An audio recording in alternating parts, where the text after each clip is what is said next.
Yep. Next, we have James Russell, who is running against, tell us his name. Bruce Westerman. All right. What a note to start on. Ladies and gentlemen, I am James Russell.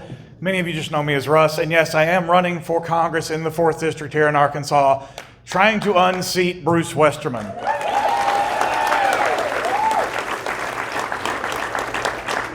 There's the tone I wanted to hear. Okay.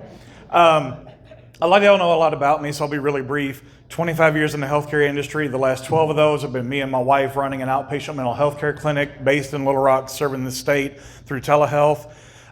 So obviously, healthcare being one of the things that's near and dear to me. In that sense, I am a massive advocate for us expanding into universal healthcare. I think that's something we need to do as a country.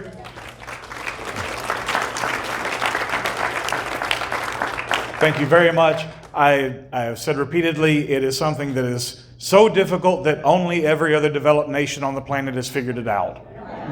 Surely we can manage.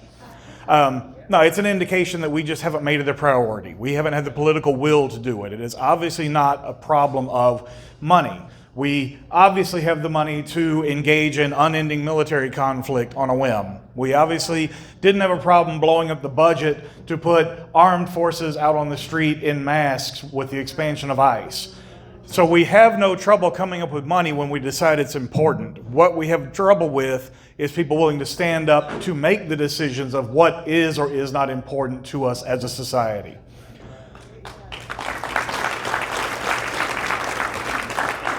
A little bit more background on me with that. My college courses were it was a joint pre-med, pre-law program because I was going into bioethics. And on the legal side of that, I actually, rather than going the political science route, I went the philosophy route, which led me into legal, political, ethical theory. That's kind of how I ended up here, is getting into the nature of why does the law carry? Where do we derive authority from? How does this actually happen? It's kind of fascinating in the fact that we just have a bunch of words that we mutually agree on and thereby live our lives according to them. That's kind of a fascinating thing. But with the philosophy background, it leads me to a point of asking questions that I feel like don't come up frequently enough among our leaders. Like, take, for example, when we're talking about the one big beautiful bill, nobody thought to go, maybe we should talk about this a little bit more, maybe we should debate this, wait, what's going on? No, they rammed it through. No discussion, no concern over consequences, nothing. When we decided to expand the spending on ICE, to put agents out in the street, not one time did I hear anybody say, hey, what if instead we take this money and expand our capacity to run background checks and to process the immigrants in the country? What if instead of criminalizing the problem, we actually dedicated the resources to resolving the problem? Right? Miraculous.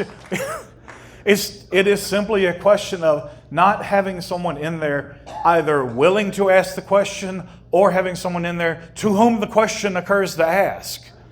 And I think all too frequently that's the problem, is that we have gotten into this general sense of apathy and malaise and accepting that this is simply the way things go.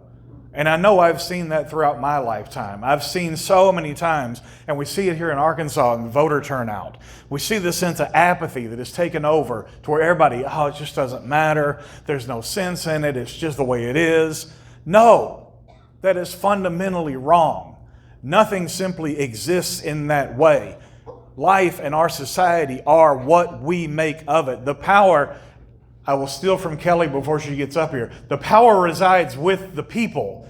It is with us, not with the corporations, not with the politicians. The power rests with the people. And we have forgotten that, especially in this state. We can sit there and talk about the margins by which Republicans win on a regular basis. But when you actually start looking at the numbers, they win on that margin with barely 50% of the eligible voting populace engaged. That means there is no mandate from the people. That means that they're going in there with roughly 30% of the population giving the okay. while another 25 to 30% desperately fight back every single time. And then the other 50% sit on the sidelines and go, "Ha, told you." Come on. We've got to get them re-engaged. We have to actually reach out across the aisle. We have to be willing to. That's one of the other big things that philosophy taught me, is how to engage with those people that have the differing views and not allow it to become incendiary. We've got to bring the rhetoric back down in the country. And one of the key points of that is we have to have people that are able to get into positions of power and get into elected office and leave your ego at the door. Here, here. It is not about you. I'm not in there defending myself on some personal basis. I am in there defending values and defending the beliefs of the people who put me in office. And we need to have that back in there. That is a vital part of civil discourse that has been lost, is when everyone devolves into tribalism and the ideology that suddenly your personal identity is wrapped up with your political belief. That gets toxic. That gets toxic real quick. And we need somebody who can get in there to have those discussions. And gee, just so happens we run into that all the time in mental health, because we have to take somebody who's in a crisis point and go, "Whoa, I see where you're coming from. I understand you're in pain. Let's take it down and let's figure out what's the actual issue here." Because it's not about whatever's going on right now. It's not about all this inflammatory. It's about what's really going on. At that point, I genuinely believe that the people who do govern, the people who are statesmen rather than looking to be elected celebrities, can get back to a point of discussing differences where it's not about trying to criminalize someone simply because you don't believe the way they believe. It's not about trying to demonize somebody because they hold a different set of values than you. It's about looking for what is the common good for the most people. And then we can have a difference on what methodology we go about approaching that. That's not a personal attack. That's not a problem. That is simply figuring out method. And that is what governance is about. It is finding the best method to achieve the best common goal for as many people as possible. That should be the goal. That should be what is on everyone's mind every minute of the day.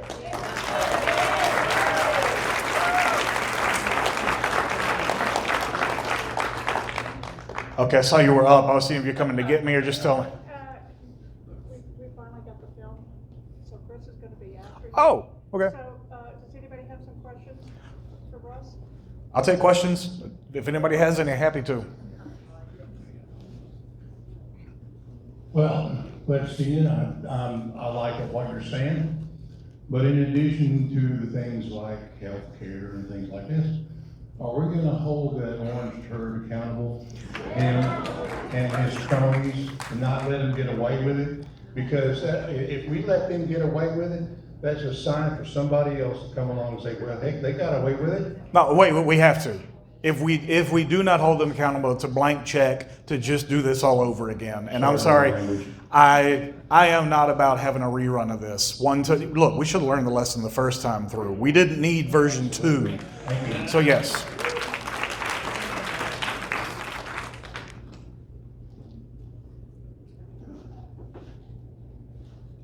Y'all gonna make it easy on me. I'll take it. That's fine. Oh.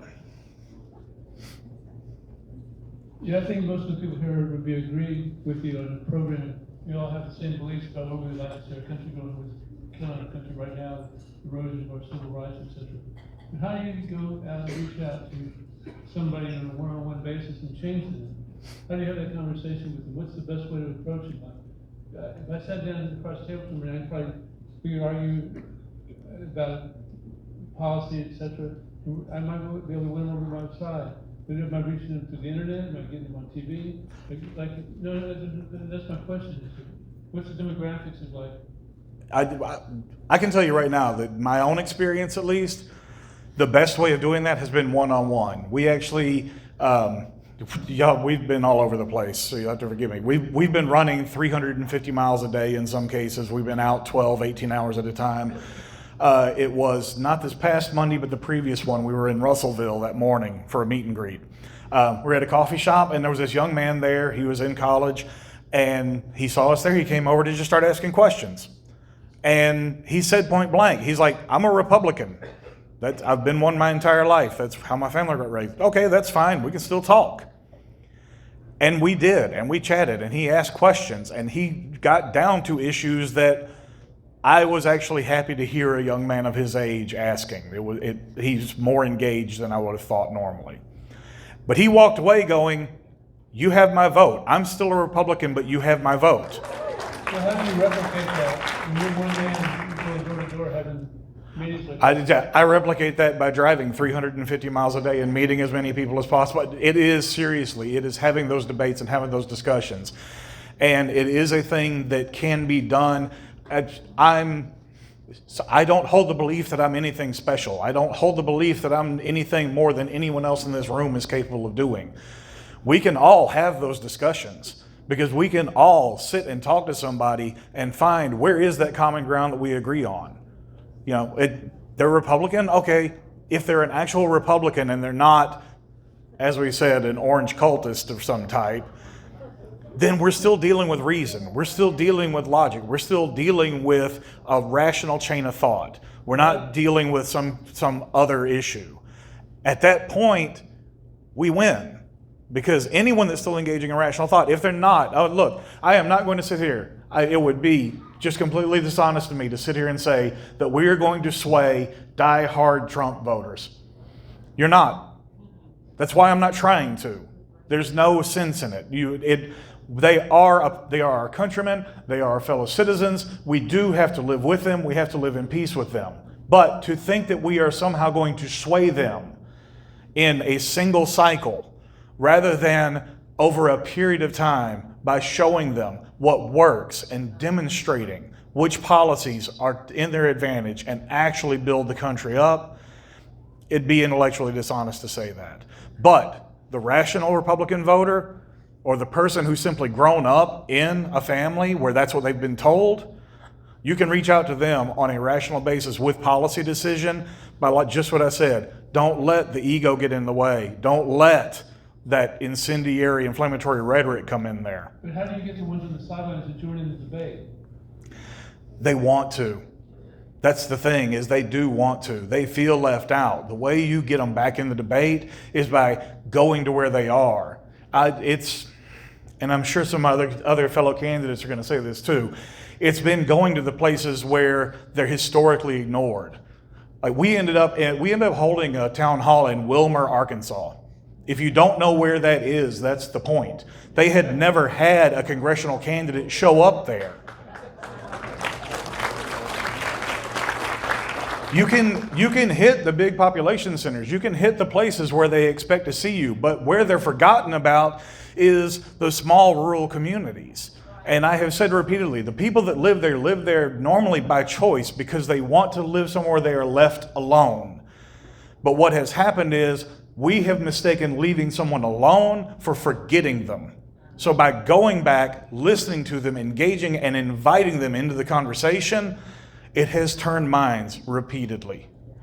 So it is worthwhile, and it is why we are racking up so many miles and why we're showing up so everywhere unexpectedly. So.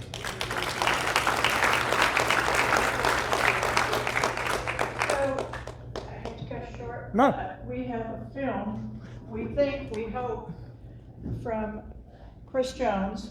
We've been working on it